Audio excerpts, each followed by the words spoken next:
C'est la société des ambianceurs et des personnes élégantes.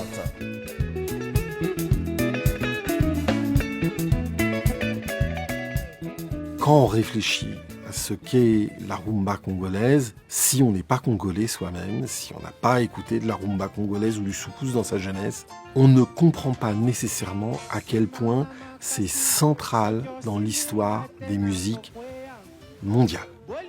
C'est vraiment un des plus grands événements musicaux du XXe siècle.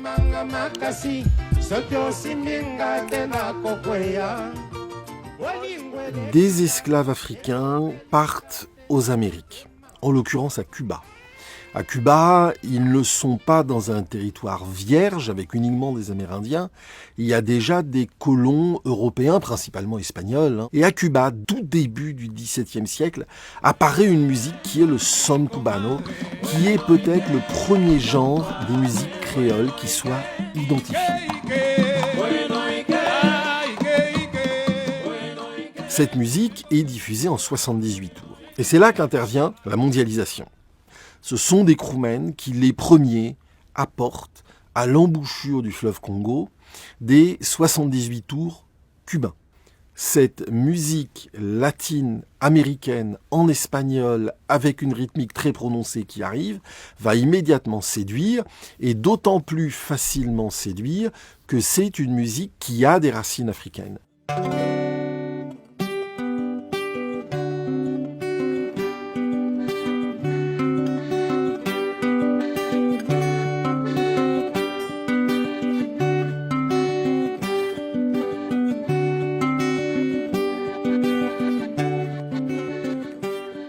Et là, on va avoir un musicien qui s'appelle Wendo Colossoy, qui va enregistrer le premier tube de la rumba congolaise, qui est Marie-Louise.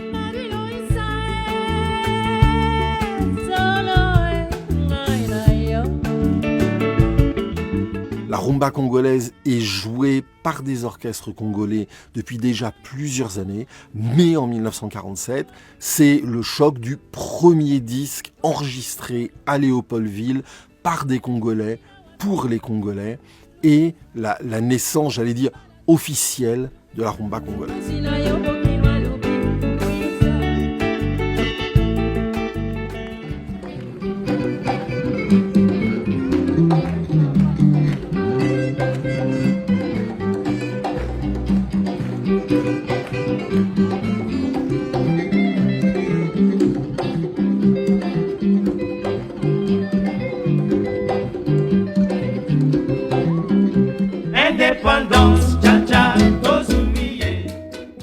C'est une chanson qui est écrite, enregistrée à Bruxelles pendant ce round de négociations.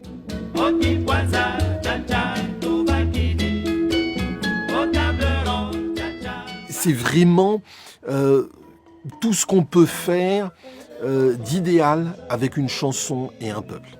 Quelque chose qui a une fonction d'hymne, quelque chose qui a une fonction d'air à danser, et quelque chose dont on se souvient aujourd'hui, 60 ans plus tard, avec une immense émotion.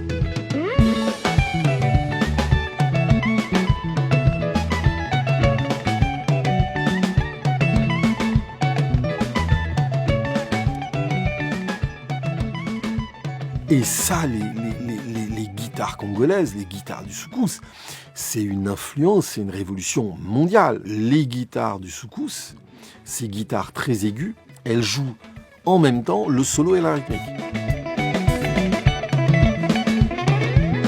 Le son est tellement étrange, tellement barré, tellement séduisant.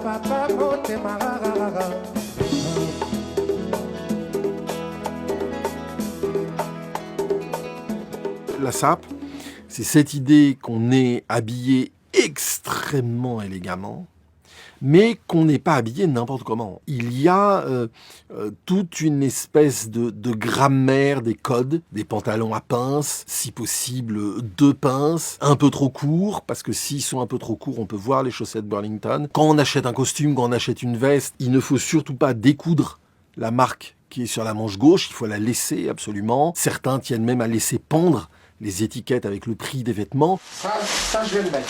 C'est cher ça? Ah oui, je peux pas dire le prix, sinon ça va faire mal. On est dans une exubérance vestimentaire qui prend exactement le contre-pied du régime de Mobutu, ces vêtements un petit peu austères, cette exigence de porter des costumes africains. Donc il y a aussi un contenu politique, et la bande-son de tout ça, c'est Zaiko Langa Langa, c'est Viva la Musica, c'est Papa Wemba.